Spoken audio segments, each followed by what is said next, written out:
Alors, comme vous le savez, depuis un certain temps, on a fait plusieurs messages sur le sermon sur la montagne. Et donc, on va voir si vous avez résumé, si vous avez déjà retenu quelque chose. Alors, les titres que j'ai notés, c'est notre bon pasteur Vincent qui les a mis dans la lettre de nouvelles. Alors moi, c'est pas moi qui... Si vous n'êtes pas d'accord avec ce qu'il a écrit, vous allez le voir après. Hein. Alors, le premier message, c'était dans Matthieu 5, c'était le portrait du disciple. T'as pas le droit de répondre, Vincent, c'est toi qui as écrit. Hein, donc, le portrait du disciple. Ensuite, il y avait la justice du disciple, puis l'ambition du disciple, la piété du disciple. Mais qu'est-ce que ça va être aujourd'hui? Alors, je ne sais pas si ça va marcher. Alors, on appuie sur quel bouton là pour que ça marche? Celui du milieu? Alors, est-ce que ça va marcher? Où est-ce qu'on met... Bon, peut-être tu vas faire... j'ai pas l'impression que ça marche. Hein. Voilà, Vincent, je te rembourserai. Vincent, je te rembourserai. Voilà, peut-être vous connaissez cette musique, si ça marche.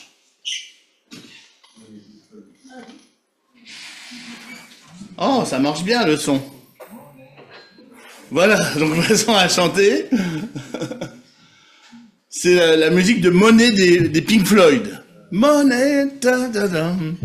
Voilà, je vais pas plus loin que ça. Non, non, non. Après, il faut que je donne des autographes, tout ça. Non, non, merci. Alors, si la musique ne marche pas, peut-être vous connaissez le personnage qui suit. Ah, voilà, vous connaissez tous ce personnage, hein, Picsou. Il y a une deuxième image de lui. Regardez comme il est heureux, ce Picsou. Ah là là. Tout ce qui l'intéresse, lui, c'est sa fortune. D'accord? Et donc, aujourd'hui, on va parler de...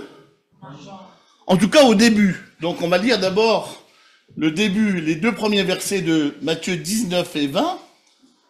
Ne vous amassez pas des trésors sur la terre où la teigne et la rouille détruisent et où les voleurs percent et dérobent, mais amassez-vous des trésors dans le ciel où la teigne et la rouille ne détruisent point et où les voleurs ne percent ni ne dérobent.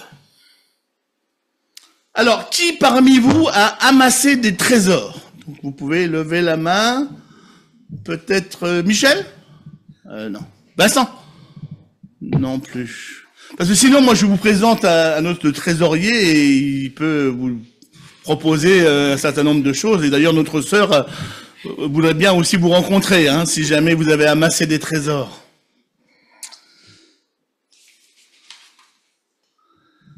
Dans les années 80, au début des années 80, il y avait le titre d'un film qui m'avait interpellé. Ce film s'appelle « Que les gros salaires lèvent le doigt ». Je ne sais pas si vous connaissez. Que les gros salaires lèvent le doigt. Alors, qui veut bien lever les doigts? Ben, il n'y a pas beaucoup de doigts qui se lèvent ce matin. Hein. Il paraît que les États-Unis ou d'autres pays, ils n'ont pas de problème pour parler d'argent. Ils disent même ce qu'ils gagnent tous les jours, tous les mois, etc. Mais en France, on a plus de mal à aborder la question. Il y a une étude qui a été faite par Harris Interactive pour le CTLM, a demandé cette étude, en 2022. Ce qui ressort de cette étude, c'est seuls 56% des Français considèrent l'argent comme un sujet facile à aborder en société. Ce qui en fait le deuxième sujet le plus délicat après la sexualité. Aux yeux des Français, l'argent est d'abord perçu comme une ressource permettant d'accéder à l'indépendance et à un certain confort de vie pour 9 Français sur 10. À l'unanimité ou presque, 95%, les Français jugent que si l'argent ne fait pas le bonheur, il y contribue. Derrière cette recherche d'argent et de ce qu'il permet, les Français mettent néanmoins une éthique. très largement, il donne plus de valeur à l'argent obtenu en travaillant, à 86%. Et plus de la moitié des Français, 57%, indiquent penser de manière très régulière à l'argent, cette pensée étant souvent, pour 49% d'entre eux, synonyme de stress. Dieu est-il contre le fait qu'un croyant soit riche? Job possédait de grandes richesses. Abraham avait de très grands troupeaux. Salomon était, semble-t-il, le roi le plus riche de l'histoire biblique. Ce que Dieu demande dans ce verset, c'est que la richesse ne soit pas la recherche principale du croyant.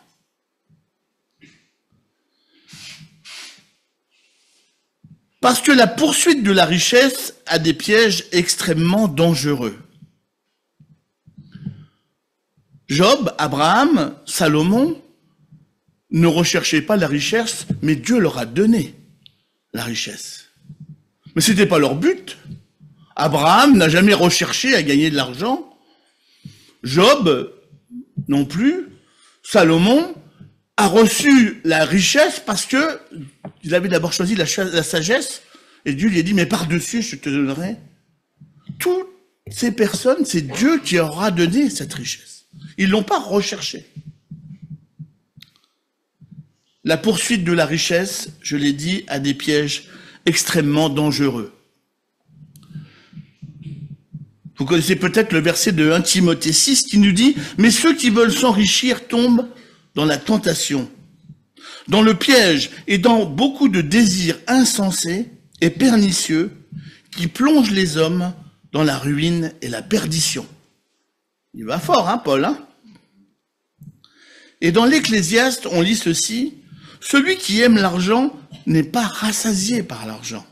Et celui qui aime les richesses n'en profite pas, car encore là, c'est une vanité. » Nous avons la suite du passage, si tu veux bien. « Car là où est ton trésor, là aussi sera ton cœur. L'œil est la lampe du corps. Si ton œil est en bon état, tout ton corps sera éclairé. Mais si ton œil est en mauvais état, tout ton corps sera dans les ténèbres. Si donc la lumière qui est en toi est ténèbres, combien seront grandes ces ténèbres? Nul ne peut servir deux maîtres, car ou il haïra l'un et aimera l'autre, ou il s'attachera à l'un et méprisera l'autre. Vous ne pouvez servir Dieu et Mammon.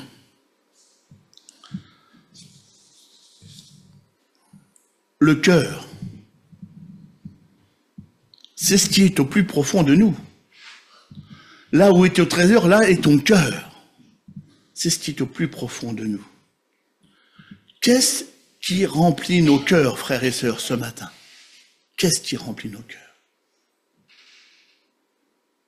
Vous connaissez certainement le verset, l'homme regarde à ce qui frappe les yeux, mais l'Éternel regarde au cœur. C'est là où se trouve le vrai pouvoir, je dirais, de nos vies, c'est le cœur. Et puis il est parlé de l'œil. Est-ce que mon œil ce matin est en bon état? Qu'est-ce que je regarde en premier?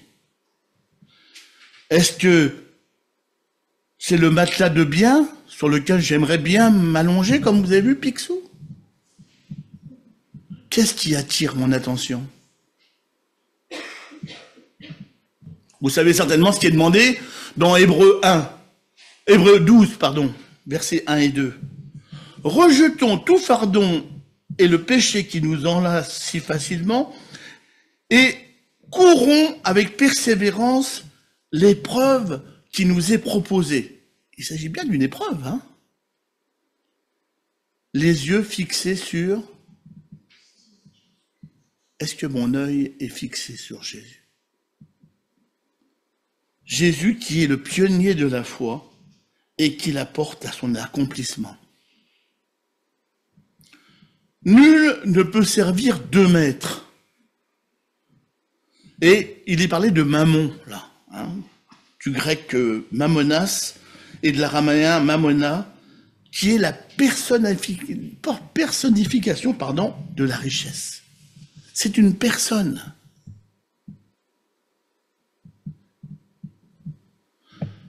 Et la suite du passage dit, amassez-vous des trésors dans le ciel. Donc, n'amassez pas, mais amassez-vous.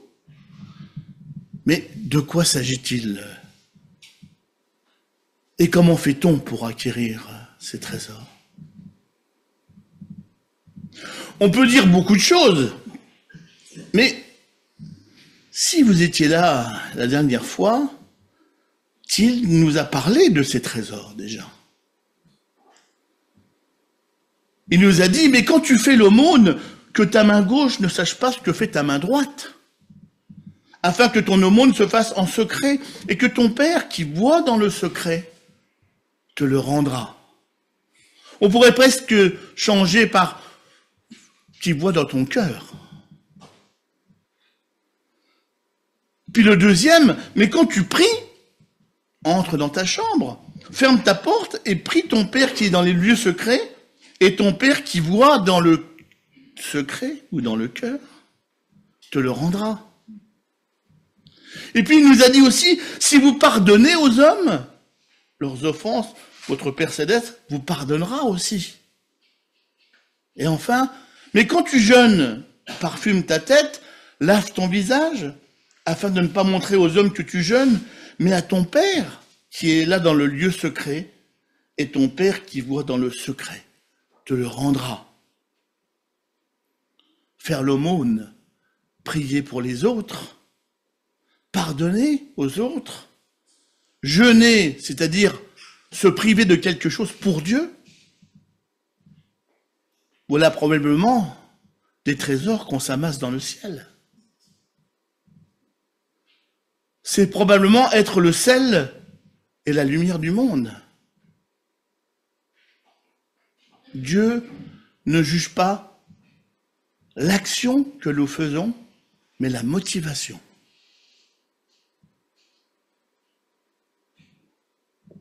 Voilà quelques trésors que nous pouvons mettre en pratique pour nous amasser des trésors dans le ciel. Vous pouvez en chercher d'autres dans l'Écriture. Hein, dans l'Écriture, il y en a plein d'autres encore. Fais grâce, aide l'orphelin, la veuve, etc., etc. Il y en a bien d'autres, des trésors qu'on peut amasser dans le ciel. Alors on continue le passage de Matthieu.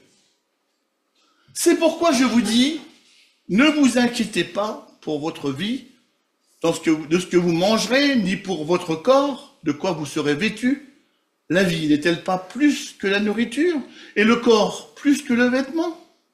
Regardez les oiseaux du ciel, ils ne sèment ni ne moissonnent, ils n'amassent rien dans les greniers, et votre Père céleste les nourrit.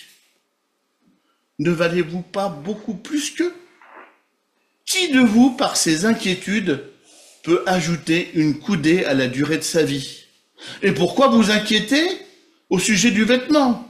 Considérez comme croissent les lys des champs.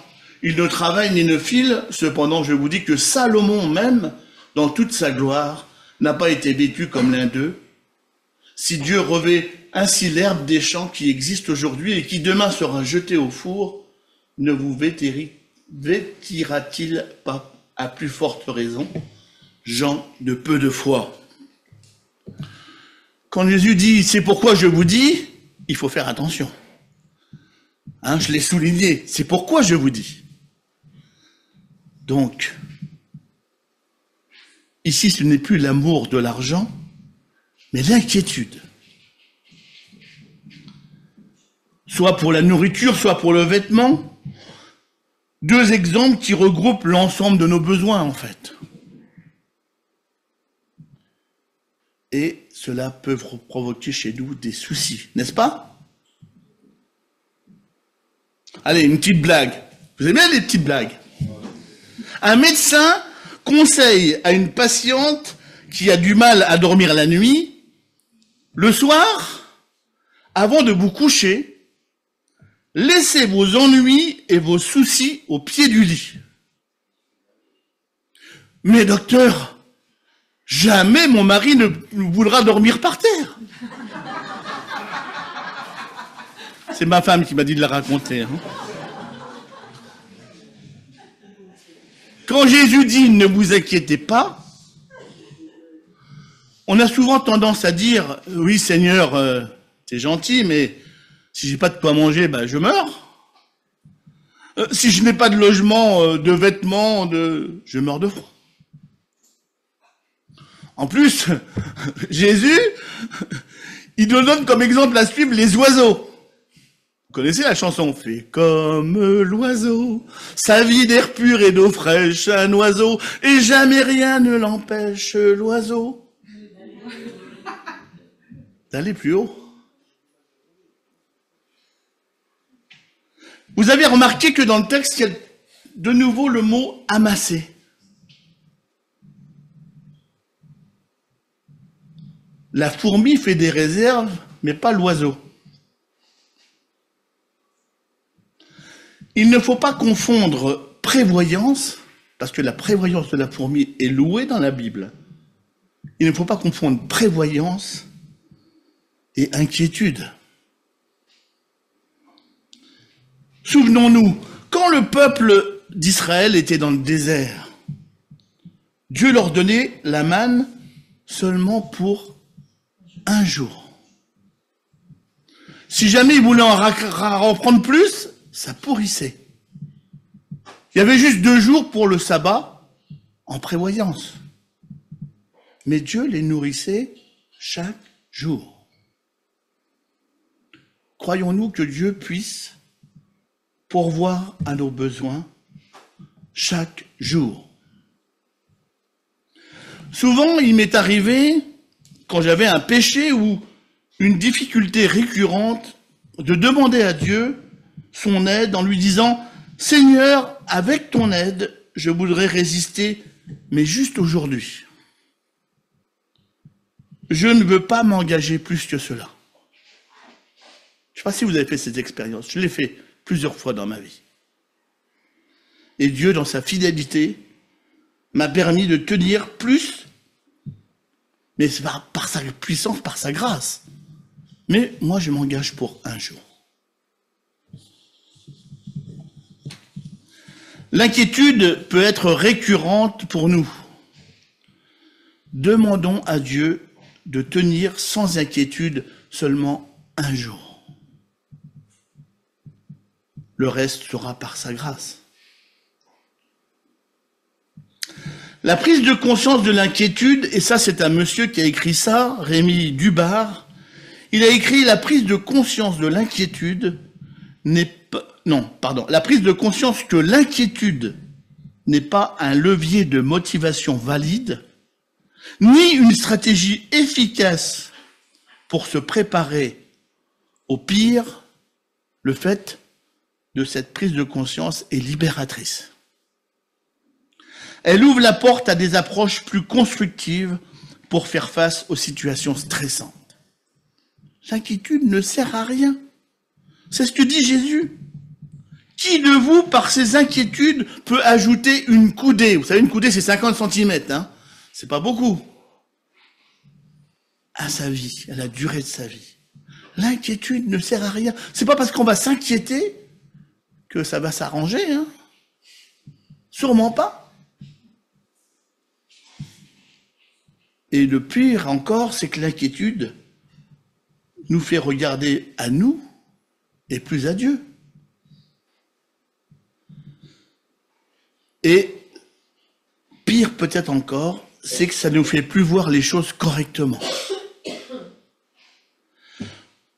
On n'a plus la notion de la valeur que nous avons pour Dieu. Pourtant, Dieu le dit dans ce texte. Si Dieu revêt ainsi l'herbe des champs qui existait aujourd'hui et qui demain sera jetée au four, est-ce qu'il ne va pas vous vêtir? À plus forte raison. Quelle est la valeur que nous mettons? Dieu nous aime. Dieu fait attention à nous. Et le texte continue. Ne vous inquiétez donc pas. Que mangerons-nous? Que boirons-nous? De quoi serons-nous vêtus? Et là, il faut faire attention. Car toutes ces choses, ce sont les païens qui les recherchent. Votre Père Céleste sait que vous en avez besoin. Cherchez premièrement le royaume de Dieu et la justice de Dieu, et toutes ces choses vous seront données par-dessus, comme il a fait à Salomon. Cherchez d'abord le royaume de Dieu, et tout cela vous sera donné par-dessus. Ne vous inquiétez donc pas du lendemain, car le lendemain aura soin de lui-même. À chaque jour suffit sa peine. On retombe encore sur à chaque jour. Arrêtons de faire des plans sur la comète. Qu'est-ce que je vais manger demain? Chaque jour suffit sa peine. Ce sont les païens qui recherchent, dit Jésus. La quiétude est un péché, car c'est refuser de laisser Dieu régir nos vies.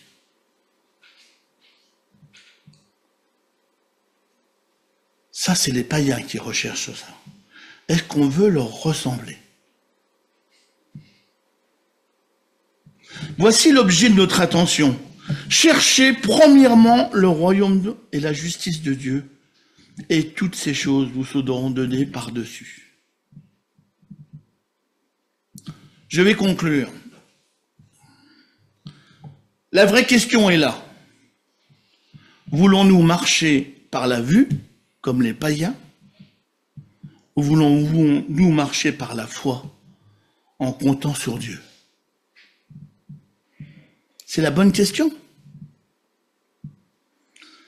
Jésus nous propose d'avancer pas à pas, car ne vous inquiétez donc pas du lendemain, car le lendemain aura soin de lui-même. À chaque jour suffit sa peine. Voici le défi qui nous est donné. D'abord ce jour, ce dimanche, on fera confiance à Dieu. Puis demain, on verra. Amen? Je vais prier.